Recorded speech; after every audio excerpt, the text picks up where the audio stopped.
तो हमने last episode में देखा था कि यू मिकादोरी से कॉल पे बात कर रहा होता है और मिकादोरी यहाँ पे यू से मदद मांगता है कि उनकी बेटियों का वो अच्छे से ख्याल रखे। कॉल कट हो जाने के बाद यू यहाँ पे गार्डन में कपड़े सुखाने के लिए जाता है और वो यही सारी बातें सोच रहा होता है कि उन तीनों लड़कियों की मुझे मदद करनी चाहिए कि नहीं करनी चाहिए, करनी चाहिए कि नहीं करनी चाहिए। फिर यू यहाँ पे लास्ट में डिसाइड ही कर लेता है कि वो उन तीनों की मदद जरूर करेगा, क्योंकि यू की पास्ट लाइफ में भी उसे कई सारे लोग ठुकरा के चले गए थे कि ये लड़का कुछ भी नहीं कर पाएगा और इसी कारण यू ऐसा नहीं चाहता कि उन तीनों लड़कियों के साथ भी ऐसा हो।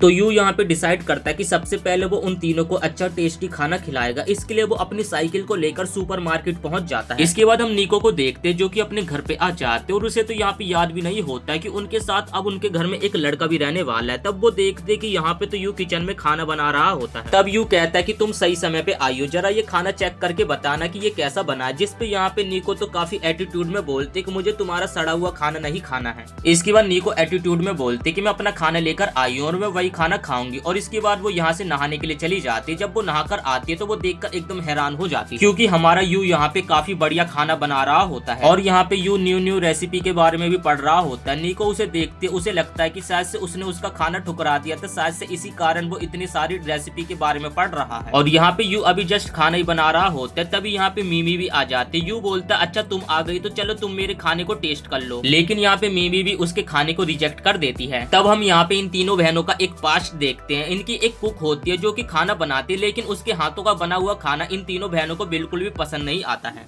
इसके बाद हम मीको को देखते हैं जो कि अपने रूम में कुछ खाना खा रही होती है और वो कहती है कि मुझे जो खाना खाना है मैं खुद डिसाइड करती हूँ, लेकिन इस खाने का टेस्ट उसे बिल्कुल भी पसंद नहीं आ रहा होता। इसके बाद वो नीचे आकर देखती है तो यहाँ पे यू ने काफी बढ़िया खाना बनाया होता है और इस खाने को देखकर तो वो काफी ज्यादा हैरान हो जाते हैं और उसके मुंह में पानी आने लगता है। और तभी यू भी उसके काफी ज्यादा पास आ जाता है और कहता है कि इसके अंदर तुम्हें प्रोटीन, विटामिन, कैल्शियम सब चीज। तो यहाँ पे यू की काफी अजीब सी हरकतों को देखकर निको भी यहाँ पे उसके खाने को खाने के लिए तैयार हो जाती है और जैसे ही वो उसका एक बाइट खाती है तो उसको जन्नत नसीब हो जाती है। और निको को यहाँ पे खाना खाता देख यू अपने मन में सोचता है कि मुझे लग रहा है कि पहले एक बिल्ली मेरे से घबरा रही थी, लेकिन जैसे उसे मैंने दूध पीने के लिए दिया तो मेरे से वो प्यार करने लगी। तब यहाँ पे मीमो भी निको को खाना खाते देख रही थी और उसके मुंह में भी पानी आने लगता है और वो भी उस खाने को खाना चाहती थी। तभी यू उसके पीछे से आ जाता है। तो यहाँ पे हम देखते हैं कि यू के हाथ का बना हुआ खाना वो दोनों बहनें यहाँ पे काफी मजे से खाने लगती है। तभी वहाँ पे उनकी तीसरी बड़ी बहन भी आ जाती है। तभी यहाँ पे यू उसे भी खाना खाने के लिए इनवाइट करने लगता है। उसका यहाँ पे मन तो कर रहा था ये खाना खाने का, लेकिन वो काफी एटीट्यूड में मना कर देती है कि मुझे तुम्हारा ये खाना नहीं खाना है और मेरे पास खुद का खाना है खाने के लिए।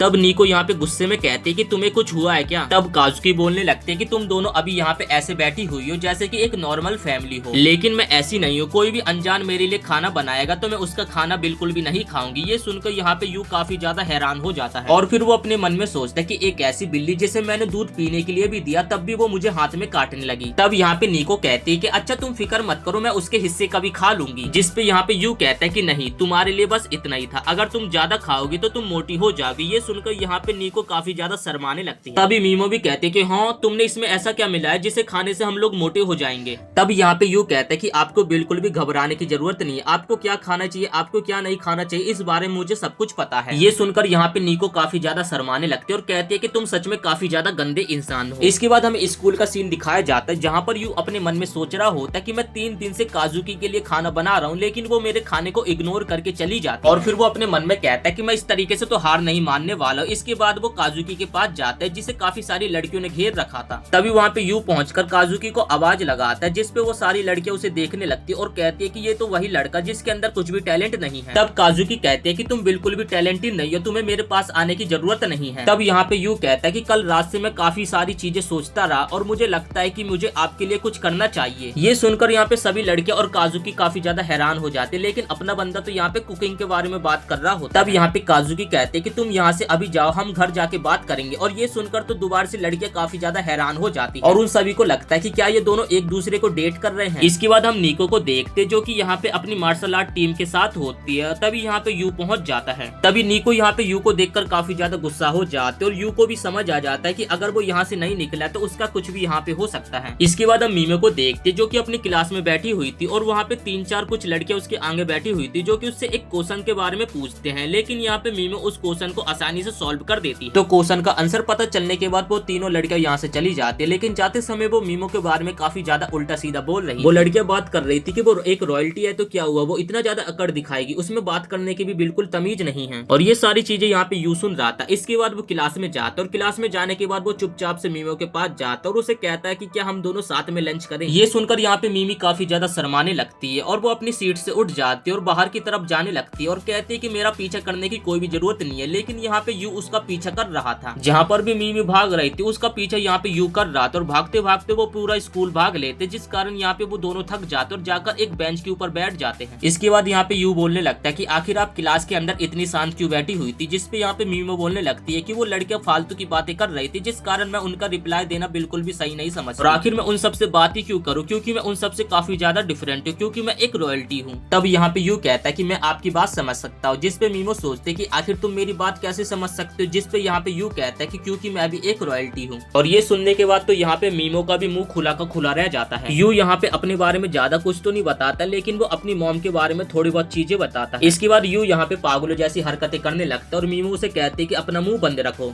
और यहाँ पे यू काफी देर तक पागलों जैसी हरकतें करता रहता है, लेकिन जब वो मीमो की तरफ देखता है तो मीमो तो यहाँ पे काफी ज्यादा बिलस कर रही होती है। इसके बाद ये दोनों यहाँ पे साथ में मिलकर खाना खाने लगते हैं। तब मीमो यहाँ पे काजुकी की एक पास्ट की बात बताने लगती है। जब वो 3 साल की थी तो वो अपनी मदर को चुपचाप से कुछ खाने के लिए बनाने के लिए कह रही थी। ये सुनकर तो यू यहाँ पे काफी ज्यादा हैरान हो जाता है कि काजुकी 3 साल की उम्र से ही क्लब जा रही है। इसके बाद यू घर आ जाता है और वो अपने मन में सोचता है कि मैं कोशिश करूंगा कि मैं काजुकी की मॉम की तरह एकदम बढ़िया खाना बना पाऊं। इसके बाद हम काजुकी को देखते हैं जो कि अपने घर आती है, लेकिन यहाँ पे यू उससे कुछ बोल पाता है उससे पहले यहाँ पे काजुकी चक्कर खा के नीचे गिर जाती है। इसके बाद काजुकी बताती है कि दरअसल मुझे थोड़ा सा फीवर हो गया, जिसके बाद मीमो जैसे उसके सर के ऊपर हाथ रखती है तो उसका सर तो काफी ज्यादा गर्म होता है। तब यहाँ पे यू काजुकी के लिए खाना लेकर जाता है, लेकिन काजुकी यहाँ पे तीनों को अपने रूम से बाहर भगा देती है। तभी हम देखते हैं कि अगेन यू काजुकी के रूम में उसके लिए खाना लेकर जाता है। तभी काजुकी अपने बेड से उठने लगते है और उसके पास आने लगती है। तभी वो यहाँ पे चक्कर खा के नीचे गिर जाती है, लेकिन इस पॉइंट पे काजुकी यहाँ पे यू के ऊपर ही गिर गई थी। अब यू यहाँ पे कहता है कि अच्छा ठीक है, जब तक तुम्हारा फीवर ठीक नहीं हो जाता तो मैं तुम्हारा पार्टनर बन जाता हूँ। काजुकी कहती है कि मुझे नहीं लगता कि तुम ऐसा कर पाओगे। तो हम देखते कि ये दोनों यहाँ पे प्रिंस और प्रिंसेस की रिहर्सल करने लगते हैं। तो हम देखते कि यहाँ पे यू एक डायलॉग बोलने लगता है, लेकिन यहाँ पे समझ नहीं आता है। अगले पल काजुकी उसे अपने रूम से बाहर निकाल देती है। इसके बाद हम देखते कि अपना बंदा काफी ज्यादा रिहर्सल करता है और कहता है कि प्लीज मुझे एक और मौका दे दो, लेकिन हम देखते कि काजुकी उसे एंट्री नहीं देती है। इसके बाद हम देखते कि काफी दिनों तक यू उसे परेशान करता रहता है। जैसे यू उसके रूम में जाता है तो उसके सामने एक्टिंग करने लगता है और ये देखकर तो काजुकी का भी दिमाग खराब होने लगता है, लेकिन वो बार बार यू को अपने रूम से बाहर निकाल देती है। इसके बाद वो अपने रूम में सोच रही होती है क्या वो लड़का इतना ज्यादा बेवकूफ है, उसे इतना भी नहीं पता कि एक प्रो बनने के लिए कितनी ज्यादा मेहनत करनी पड़ती है। इसके बाद काजुकी अपने रूम से बाहर निकलती है और वो यू को देखते जो कि अभी तक जगा हुआ है और वो उसी की रिहर्सल को देखकर प्रैक्टिस करने की कोशिश कर रहा है ताकि वो उसकी मदद कर पाए। और वो ये देखकर काफी ज्यादा खुश होती है कि चलो ये मेहनत तो कर रहा है। इसके बाद हम यू को देखते जो कि अगले दिन भी काजुकी के सामने रिहर्सल की प्रैक्टिस करने लगते हैं, लेकिन इस बार काजुकी उसे अपने रूम से बाहर नहीं निकालती, उल्टा उसके सामने हाथ बढ़ाकर आगे की स्क्रिप्ट की प्रैक्टिस करने लगते हैं। और वो इस बार इतना अच्छा परफॉर्म करता है जिस कारण यहाँ पे यू खुशी के मारे रोने लगते हैं और कहते कि फाइनली मैंने एक्टिंग अच्छी करी। तब यहाँ पे काजुकी कहते कि तुमने बस एक ही लाइन अच्छी बोली और तुम इतना ज्यादा खुश हो गए। तब यू कहते कि अरे नहीं नहीं, ये मेरा फर्स्ट टाइम था इसलिए मैं काफी ज्यादा एक्साइटेड हो गया। तब यहाँ पे काजुकी कहते कि क्या मैं तुम्हें एक डिश के लिए रिक्वेस्ट कर सकती हूँ, क्या तुम उसे बनाओगे। यू कहता है कि तुम मुझे बोलो तो सही, मैं तुम्हारे लिए कुछ भी बनाने के लिए तैयार हूँ। यहाँ पे काजुकी कुछ बोलने वाली होती है उससे पहले वो काफी ज्यादा शर्मा जाती है और अपने बिस्तर पे सो जाती है। और वो यहाँ पे यू को सारी चीजें बता देती कि उसे क्या क्या चीजें खानी पसंद नहीं है। और इसी के साथ ये एपिसोड यहीं पे समाप्त हो जाता है। वीडियो पसंद आए तो वीडियो को एक लाइक करके चैनल को सब्सक्राइब जरूर से कर देना।